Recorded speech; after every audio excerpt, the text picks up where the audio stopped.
Friends, இன்றைக்கி நம்ம வீட்டிலே எப்படி மட்டன் பிரியாணி செய்யலாம்னு பார்க்கலாம். அதுக்கு வந்து 200 ml எண்ணெய் ஊற்றிட்டு அதில் 4 வெங்காயம், 4 பட்டை, 4 கிராம்பு, அப்புறம் 4 பே லீஃப் அதெல்லாம் போட்டுக்கிங்க. போட்டு இது வதங்கிட்டு இருக்குது. வெங்காயம் நல்லா ப்ரௌன் ஆனோடனே அதில் நான் 1 ஸ்பூன் தனி மிளகாத்தூளும் புதினா கொத்தமல்லியும் கட் பண்ணி சேர்த்துக்கிட்டேன். இது பாருங்கள் நீங்களே. நெக்ஸ்ட்டு வந்து அதில் வந்து இஞ்சி பூண்டு விழுது ஆட் பண்ணிக்கிட்டேன். நெக்ஸ்ட்டு வந்து பச்சை மிளகா வந்து ஒரு 6 போடணும். நெக்ஸ்ட் அதுக்கப்புறமேட்டு 4 தக்காளி. நெக்ஸ்ட்டு வந்து நம்ம 200 ml தயிர் சேர்த்துக்கணும். இது வந்து 1 கிலோ மட்டனுக்காக. கைப்பிடி உப்பு போடணும், கல்லுப்பு. மட்டன் எடுத்து போட்டுடலாம்.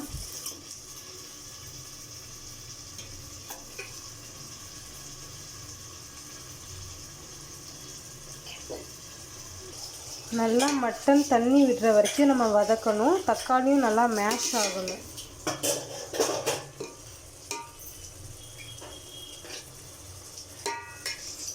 நெக்ஸ்ட்டு வந்து 1 கிலோ அரிசிக்கு 1.5 லிட்டர் தண்ணி ஊற்றணும்.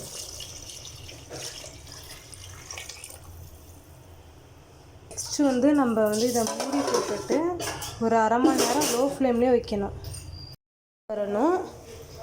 லேசாக கொதி வந்தோடனே நம்ம திறந்து வச்சிடலாம். இது வந்து நம்ம வந்து அரிசி எடுத்து போட்டுக்கலாம். தண்ணியும் அரிசியும் வந்து ஒரே லெவலாக வந்ததுக்கப்புறம் சிம்மில் வந்து ஒரு 15 மினிட்ஸ் வச்சுட்டு அதுக்கப்புறம் நம்ம அடுப்பை ஆஃப் பண்ணிடணும். அப்புறம் நம்ம ஃபைனலாக வந்து தம் போட்டுடலாம். தம் போடுறதுக்கு திரும்பி அதே மூடியே எடுத்து நம்ம மேலே போட்டுடணும்.